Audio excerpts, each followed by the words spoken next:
चाणूरमर्दनं देवकी परमानन्दं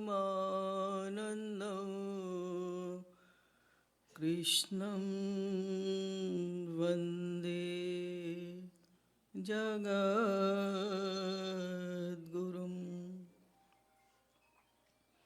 यो ब्रह्माणं विदधाति पूर्वं यो वै वेदांश्च प्रणोति तस्मै तद्गंहादेवमात्म्यबुद्धिप्रकाशं मुमुक्षुर्वै शरणमहं प्रपद्ये।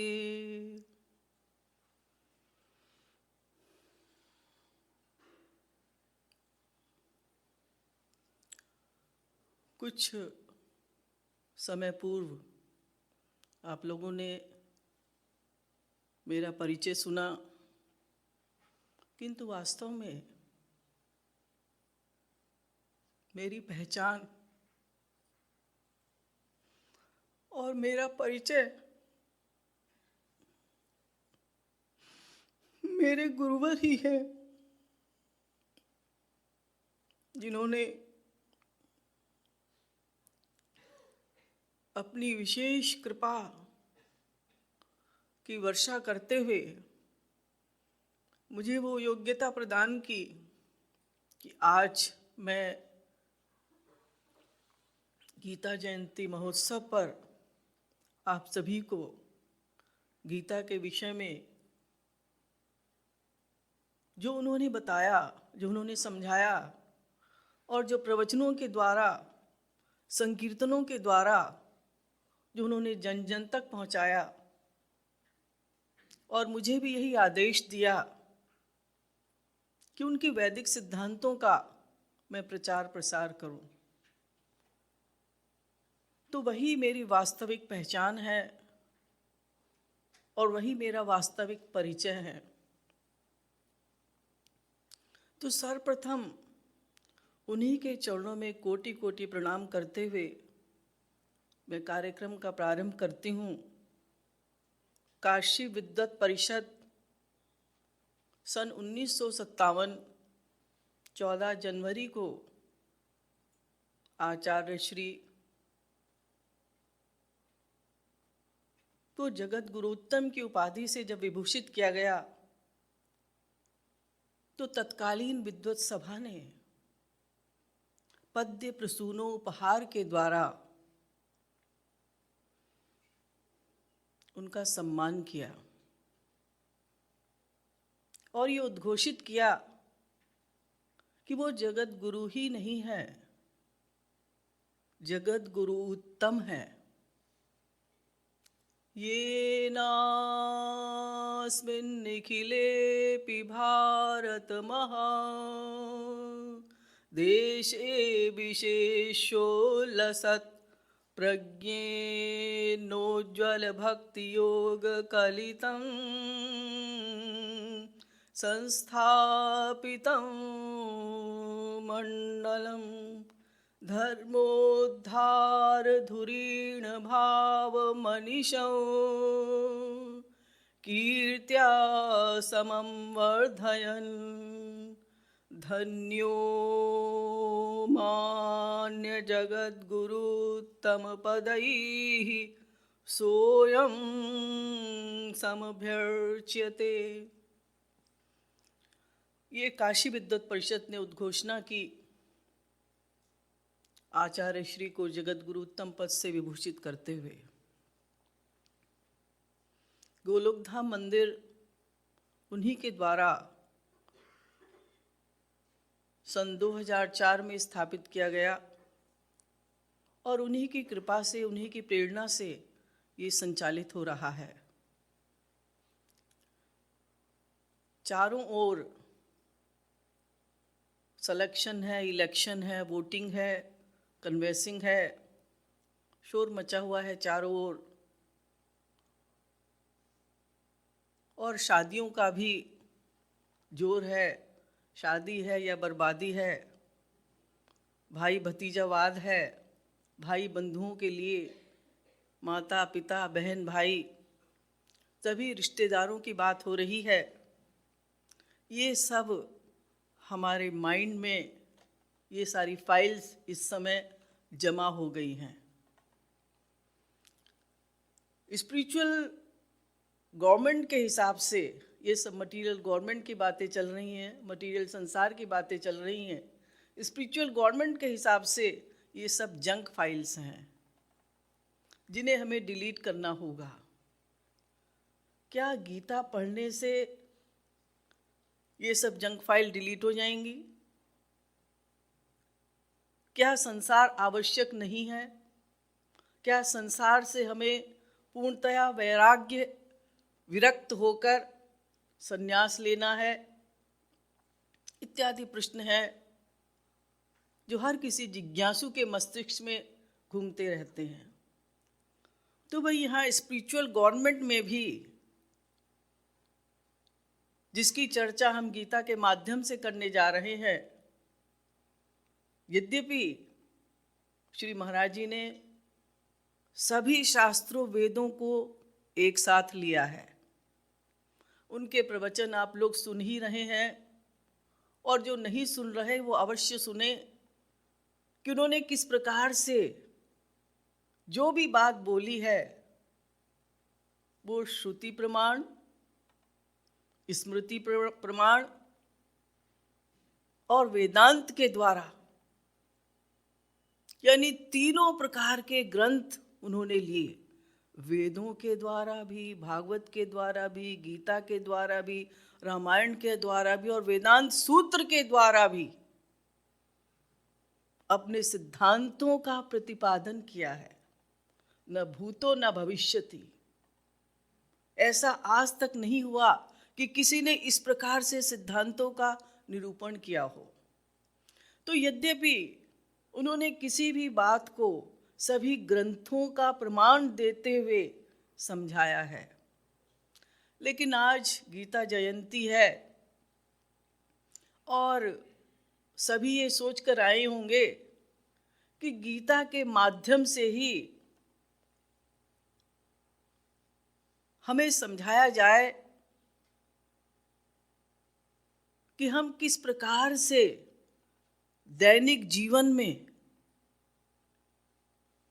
गृहस्थी की भागदौड़ करते हुए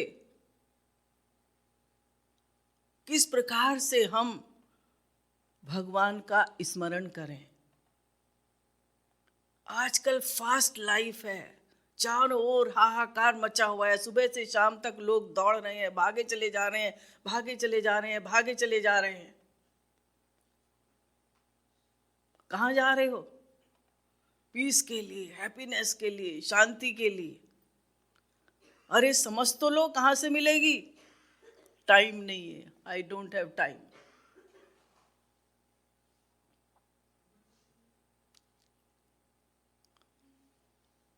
तो क्या गीता पढ़ने से, गीता का पाठ करने से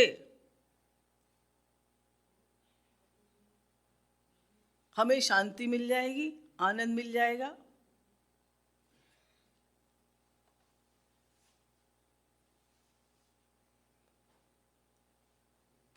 हम लोग दुर्गा चालीसा, हनुमान चालीसा, शिव चालीसा, रामचरितमानस ये सब पाठ करते रहते हैं और जल्दी जल्दी धर्मक्षेत्रे कुरुक्षेत्रे संवेतायु स्वाम का पांडवाश्वय कि मृगत संजय दृष्टा तो पांडवानेकम वीरम दुर्योधन सदा आचार्यम संगम्य राजा वचनम अब्रवीत पश्यताम पांडुपुत्राणाम आचार्य महतीम चमुम व्यूढ़ाम द्रुपद पुत्रेण। ये जल्दी जल्दी पाठ करते चले जाते हैं। इस पाठ करने से क्या होगा? सर्वधर्मान परित्यज्य मामेकम शरणम व्रज। भगवान तो श्री कृष्ण भगवान अर्जुन से कह रहे हैं मेरी शरण में आ जा। तुम किससे कह रहे हो? अपनी शरण में बुला रहे हो। तो ये पाठ करने से काम नहीं चलेगा।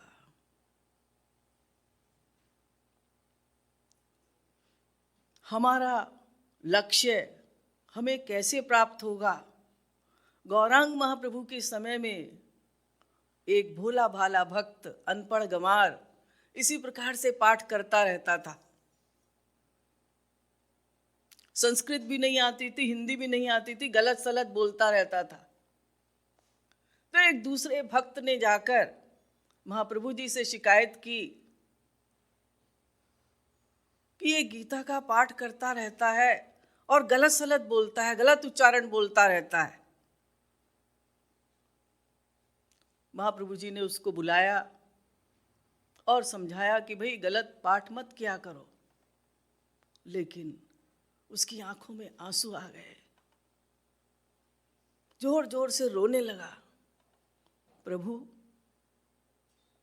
मुझे संस्कृत नहीं आती, हिंदी नहीं आती, बस जब मैं गीता का पाठ करता हूं तो मुझे मेरे इष्ट देव श्री कृष्ण दिखाई देते हैं। बस मैं यही ध्यान करता रहता हूं पूरे समय कि श्री कृष्ण सारथी बने हुए हैं, कितने दयालु हैं, कितने कृपालु हैं कि अर्जुन के सारथी बने हुए हैं, एक जीव का सारथी। स्वयं श्री कृष्ण अनंत ब्रह्मांड नायक। बस मैं यही सोच सोच कर आंसू बहाता रहता हूं कि कितनी कृपा है, कितनी दया है। तो वास्तव में गीता का सार क्या है? गीता का सार पाठ करना नहीं है। गीता को किस प्रकार से हम दैनिक जीवन में उसके सिद्धांतों का पालन करें, हमें ये समझना होगा। तो वो है सार ध्यान, ध्यान, ध्यान। और जो मैंने बताया कि ये जो संसार का चिंतन हमारा चल रहा है, अब भी बहुत से लोग यहाँ बैठे हुए हैं, लेकिन उनका मन यही होगा, हाँ कल इलेक्शन है, वोट डालना है, किसको वोट डालना है, कौन सी पार्टी है, किसको मैं मोहर लगाऊंगा, क्या करूंगा। और एमसीडी भी बैक में होगा दिमाग में। संसार में कोई भी पार्टी हो, कोई भी वोटिंग हो, कोई भी सिलेक्शन हो, कोई भी इलेक्शन हो, यहाँ जिस गवर्नमेंट की बात हो रही है वो इटर्नल है, अनादिकाल से है, सदा सदा से है। यहाँ केवल 2 पार्टी हैं और दोनों पार्टी में से हमें चुनना है, इधर या उधर। 3 सनातन तत्व बताए गए हमारे सभी शास्त्रों में।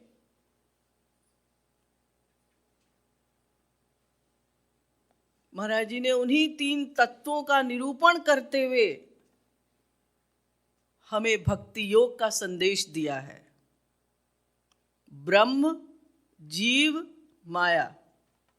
आप सब लोगों के मस्तिष्क में भी महाराज जी की वाणी गूंज रही होगी कि महाराज जी ने हर प्रवचन में इन्हीं 3 तत्वों का निरूपण किया है। तो जीव यानी हम लोग या तो भगवान की ओर जाएंगे या तो माया की ओर जाएंगे, बस 2 ही पार्टी हुई। या तो संसार की ओर जाएंगे या तो भगवान की ओर जाएंगे। तो हमें ये चुनना है, ये चूज करना है। गीता कोई केवल हिंदू धर्म की ही पुस्तक नहीं है। गीता ही ऐसी पुस्तक है जिसका 90 से भी अधिक लैंग्वेजेस में अनुवाद हो चुका। ये धर्म, जाति, संप्रदाय से परे है गीता। और वही श्री महाराज जी का भी सिद्धांत है। महाराज जी ने जिस सिद्धांत का प्रतिपादन किया, सभी जाति, सभी संप्रदाय, सभी धर्मों के लोगों को उन्होंने गले लगाया, क्योंकि भक्ति कोई भी कर सकता है, किसी जाति या संप्रदाय से बद्ध नहीं है।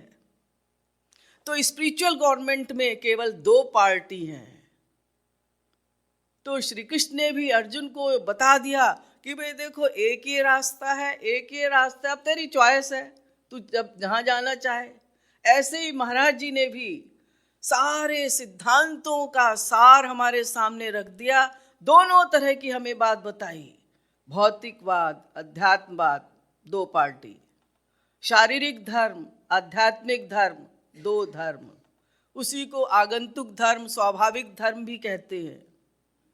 और बिल्कुल साधारण भाषा में, लेमैन की लैंग्वेज में भी श्री महाराज जी ने समझाया, हम 2 हमारे दो, एक शरीर और एक आत्मा। तो दो पार्टी हो गई। शरीर के रिश्तेदारों को या तो अपना मान लो, या आत्मा के जो हमारे रिश्तेदार हैं, अनादिकाल से हमारे रिश्तेदार हैं, हम जिसको भूल गए कि वो हमारे रिश्तेदार हैं। गतिर्भर्ता प्रभु साक्षी निवास शरणम सुहृद।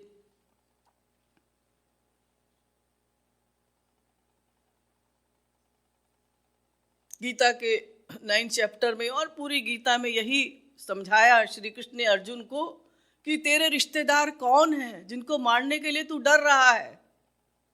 तो दो पार्टी हुई। अभी इतना समझिएगा कि एक भगवान की पार्टी और एक संसार की पार्टी। तो हमारी चॉइस है, हम क्या चूज करें।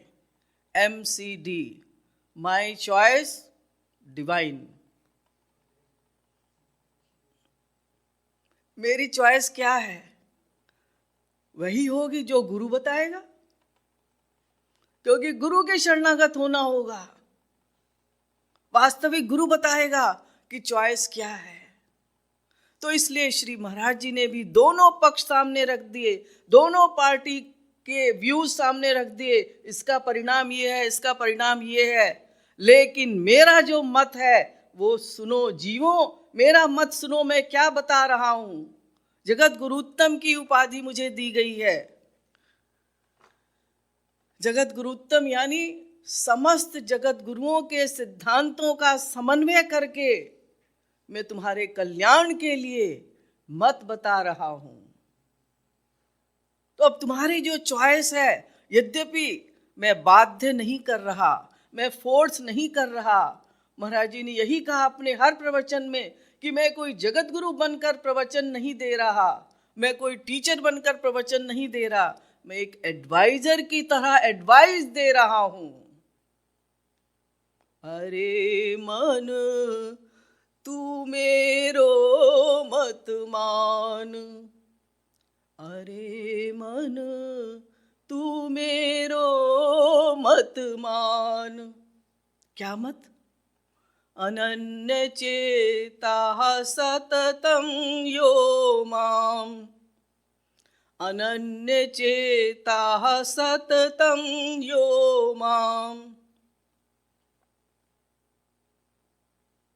करुणित हरि को ध्यान, अरे मन तू मेरो मत मान। कितने सरल शब्दों में पूरी गीता का उपदेश दे दिया। ये 8th चैप्टर का 14वां श्लोक है। अनन्य चेता सततं यो माम, करु हरि को ध्यान, अरे मन तू मेरो मत मान। तन मन प्राण समर्पण कर जो, तन मन प्राण समर्पण कर जो, कर नित हरि को ध्यान, अरे मन तू मेरो मत मान। ताको हरि अति सुलभ जान मन, रहना काम नान, अरे मन तू मेरो मत मान। तर्क वितर्क कुतर्क आदि की तजी दे अपनी बान, अरे मन तू मेरो मत मान। रह कृपालु सद्गुरु शरणागति, करु गोविंद गुणगान, अरे मन तू मेरो मत मान। प्रेम रस मदिरा, ये केवल मैंने एक पद का एग्जाम्पल दिया। और भी पदों के द्वारा यानी काव्य के द्वारा उन्होंने प्रवचन के साथ साथ पद्य में भी काव्य के द्वारा भी, संकीर्तनों के द्वारा भी गीता का ये सिद्धांत, जो कि गीता का सार है, गीता के 8वें अध्याय का जो 14वां श्लोक है, जो दूसरी लाइन में श्री महाराज जी ने लिखा, अनन्य चेता सततम माम यो स्मरति नित्यशः तस्याहम सुलभ पार्थ नित्य युक्तस्य योगिनः। ये बार बार समझाया, अनन्य चेता सततम, जो निरंतर अनन्य भाव से मेरा स्मरण करता है, उसको मैं अत्यधिक सुलभ हूं।